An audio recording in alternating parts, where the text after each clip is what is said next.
नमस्कार दोस्तों, baby and child care channel पर आप सभी का एक बार फिर से बहुत बहुत स्वागत है। दोस्तों, आज के इस वीडियो में हम जानेंगे कि जब बेबी की डिलीवरी हो जाती है, आपके बेबी का जन्म हो जाता है, तो जन्म के कितने दिनों के बाद आपको अपने बेबी को नहलाना चाहिए या फिर कितने दिनों के बाद बच्चे की मालिश स्टार्ट करनी चाहिए। और बहुत सारे घर में बेबी को काजल लगाया जाता है, तो कितने दिनों के बाद बेबी को काजल लगाना चाहिए, कितने दिनों के बाद बच्चे को हाथ में, पैर में और कमर में काला धागा बांधना चाहिए। तो आज हम इसी के बारे में बात करेंगे। तो चलिए अपना वीडियो स्टार्ट करते हैं। और वीडियो स्टार्ट करने से पहले आप लोगों से रिक्वेस्ट है, यदि आप लोगों ने अभी तक हमारे चैनल को सब्सक्राइब नहीं किया तो कर लीजिएगा। आपको वीडियो अच्छा लगेगा तो आप वीडियो को लाइक भी कर दीजिएगा। दोस्तों, यदि मैं आपको अपना पर्सनल एक्सपीरियंस बताऊं तो जब मेरी बेबी की डिलीवरी हो गई थी तो उसके बाद डॉक्टर से हमने पूछा था, तो उन्होंने कहा कि आराम से घर जाके नहला देना, कोई दिक्कत नहीं है। मतलब ये कि हम 2 दिन के बाद घर गए थे तो उन्होंने कहा कि अब नहला सकते हैं, कोई दिक्कत नहीं है, बस बच्चे का जो नाल लगा हुआ रहता है ना, उसका ध्यान रखना, उस पर पानी नहीं जाना चाहिए, वो सूखा रहना चाहिए, उसमें मतलब कि हाथ मत लगाना, नहीं तो आपकी बेबी को प्रॉब्लम होगी, इसका ध्यान रखो। बाकी आप डेली नहा सकते हो। तो हमें डॉक्टर ने पहले ही बोल दिया कि आप नहा सकते हैं।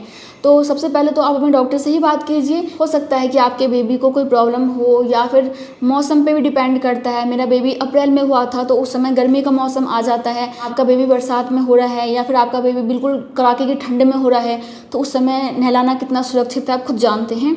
तो इस बात का थोड़ा ध्यान रखते हुए आप अपने डॉक्टर से बात कर सकते हैं। बाकी आपका बेबी किसी भी मौसम में हो, आपको अपने बेबी को गुनगुने पानी से ही नहलाना है, ठंडे पानी से अपने बेबी को आप मत नहाइए, ठीक है। और दोस्तों, यदि हम रीति रिवाज की बात करें तो हमारे यहाँ पे एक रिवाज होता है कि जब बेबी पैदा हो जाता है उसके बाद पंडित जी से जो है डेट निकलवाई जाती है, जिसको कि हमारे यहाँ सातिया बोला जाता है। और जिस दिन सातिया का डेट पड़ता है, चाहे वो डिलीवरी के 2 दिन के बाद पड़े, डिलीवरी के 8 दिन के बाद पड़े या फिर डिलीवरी के 10 दिन के बाद पड़े, उसी दिन ही माँ को और बच्चे को नहलाया जाता है। तो यदि आपके यहाँ भी डिलीवरी के बाद सातिया का रस्म है तो फिर नॉर्मल सी बात है कि आप सातिया वाले दिन ही नहलाएंगे। तो हमारे यहाँ पे ये नियम है कि सातिया वाले दिन नहलाते हैं।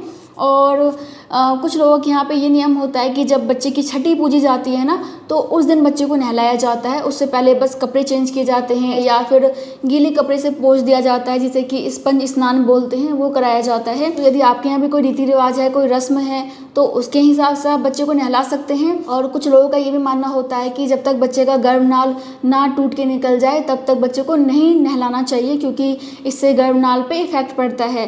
तो वो आप पे डिपेंड करता है कि आप अपने बच्चे को कब नहलाना चाहते हैं। बाकी यदि आप मेरी राय जानना चाहते हैं कि कब नहलाना चाहिए, तो डिलीवरी के बाद जब आप हॉस्पिटल से घर आ जाते हैं और मौसम बढ़िया हो रहा है, ज़्यादा ठंड नहीं है, तो आप आराम से अपने बेबी को गुनगुने पानी से नहला सकती हैं। और आप कोशिश करें कि सुबह 9 बजे से लेकर दोपहर के 12 बजे से पहले ही अपने बच्चे को नहला लें, क्योंकि यह टाइम बिल्कुल सही होता है। इस समय धूप भी रहती है तो आपके बच्चे को सर्दी जुकाम होने का खतरा भी नहीं रहेगा। अगर बहुत ज़्यादा सर्दी है, कुहासे हो रहे हैं, तो कोशिश करें कि आप बच्चे को डेली ना नहलाएं और डिलीवरी के कुछ दिनों के बाद ही नहलाएं, ठीक है।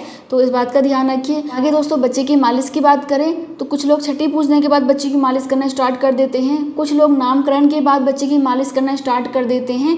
यदि आपके यहाँ भी कोई रीति रिवाज है, कोई रस्म है, तो आप उसके बाद जो है बच्चे की मालिश स्टार्ट कर सकती हैं। लेकिन आप डिलीवरी के कम से कम 1 सप्ताह के बाद ही अपने बच्चे की मालिश करना स्टार्ट करें, उससे पहले ना करें। और जब आपकी डिलीवरी हो जाती है और आप डिलीवरी के बाद हॉस्पिटल से घर आते हैं, आप इस बारे में अपने डॉक्टर से भी बात कर सकती हैं कि बच्चे की मालिश कब से करें। हो सकता है कि आगे बच्चे को कोई परेशानी हो तो वो आपके डॉक्टर ही बता पाएंगे, तो उस समय अपने डॉक्टर से बात करें और उसके बाद ही मालिश करें।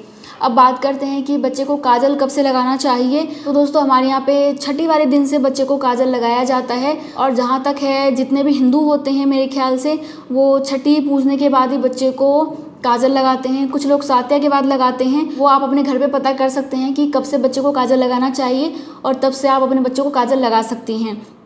लेकिन दोस्तों देखो, एक बात का ध्यान रखो कि काजल वैसे अच्छा होता है, लेकिन मॉडर्न साइंस के हिसाब से बच्चों को काजल नहीं लगाना चाहिए, क्योंकि यह ठीक नहीं है। इससे आपके बच्चे को इन्फेक्शन वगैरह हो सकता है। तो यदि आप बहुत ही साफ़ सफाई से काजल बना रही हैं, घर में बना रही हैं, तो कभी कभी काजल लगा लीजिए।